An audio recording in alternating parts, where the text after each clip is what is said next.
There's a question that I get a lot, and that's, what should the pelvis be doing when I twist?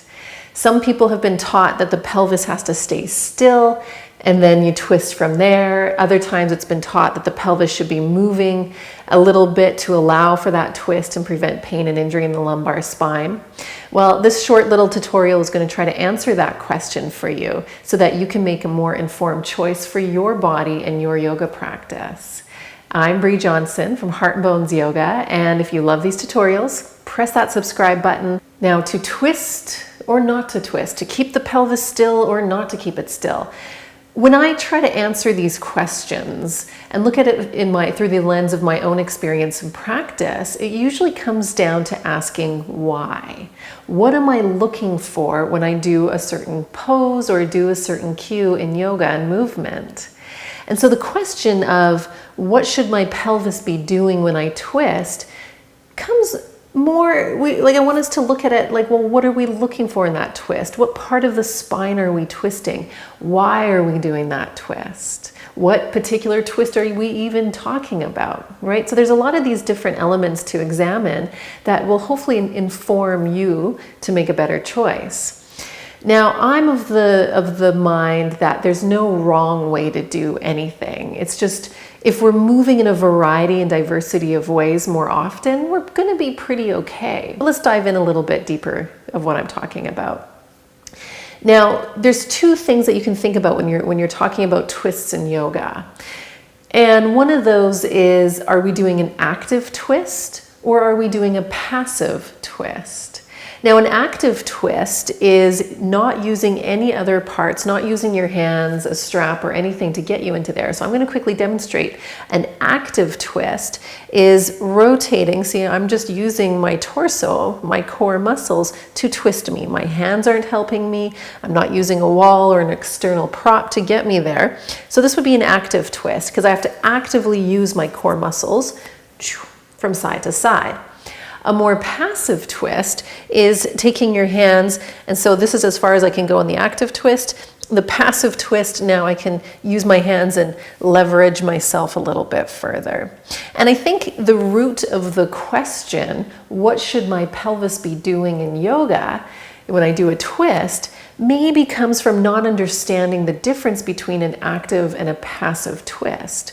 When I stay within my active range of motion, I'm able to really stay within my own boundaries of movement, meaning I'm not really pushing myself further than where I'm already at, right? So this is all I'm going. This is as far as I can go in this active twist, but it's quite effective. I can feel my core muscles working, holding me here, going into that little nice twisting movement.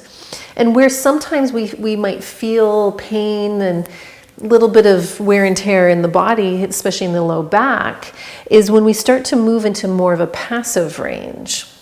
So this is my active range, and now when I use my hands and twist myself further, and if that's the way that I'm always twisting every time I do a yoga twist, then we might have to think about what the pelvis is doing, or we might have to think, well, am I leveraging myself further than my body actually can go, which may create, again, that wear and tear. So there's one picture, right? Am I always doing passive twists? Am I binding my arms through my legs and really pushing myself past to where I can't really even go on my own if I didn't use my hands? So that's step one. So if you stay more or less within your active ranges, and you can absolutely have a little bit of help with the hands, but you're staying mindful and loving in those movements, then you're going to be okay. And then whatever the pelvis is doing is just going to do, right? But then let's take this a little bit further, because now where am I going to go in this twist? What part of my spine do I want to move? Now, if we want to really keep things simple, your spine, your cervical spine is the neck, your thoracic spine is up here, lumbar spine is your low back. And typically, the design of the spine is that, really simply put, that your lumbar spine is more of a stabilizer. It can move, absolutely. It has the potential to twist, but it also likes to be more stable. The thoracic spine, however, is actually designed to be more mobile. There's more movement potential in your thoracic spine than there is in your lumbar. But for many of us in this world that we live in, we end up using the lumbar more than the thoracic. And that can be where some of those, again, the wear and tear, some injuries come in, is because we're using the lumbar spine as our rotator and not as much through the thoracic spine. So then your question is, when you're doing your twists, is, well, where do I want to twist from? Where do I want to really focus? So then you look into the lens of, expand the lens into looking at your life, going, well, if I'm on a computer a lot, if I actually don't do a lot of movement, maybe I could benefit from moving from my thoracic spine. So then if I'm thinking about bringing a twist, whatever twist and whatever yoga pose you're doing, but thinking about initiating from my thoracic spine, then my pelvis doesn't have to really do much. I don't actually often think about what the pelvis is doing if I'm trying to really focus my twists into my upper back, into the thoracic spine more. And in fact, while I'm doing this, there is a natural little movement of my pelvis because it's following the movement of the thoracic spine. So my answer for that is, use the thoracic spine, let that part of your spine move, and if the lumbar adds a little twist, great. I think where we get into trouble for a lot of yogis over the years is the cue of keep your pelvis still, and then I'm going to use a passive stretch and wrench and twist, and that twist for many people ends up just going into that lumbar spine and your SI joints right behind your low back just kind of getting a little bit tweaked, right? So I try to simplify all of this for people to really think about, okay, well, if I know that my thoracic spine actually probably wants more movement than my lumbar, I'm going to try to play around with initiating my movements from the thoracic, and then that twist and that rotation will go down through the rest of the spine or go up into the cervical, but without that extra bit of wrenching, for lack of a better word.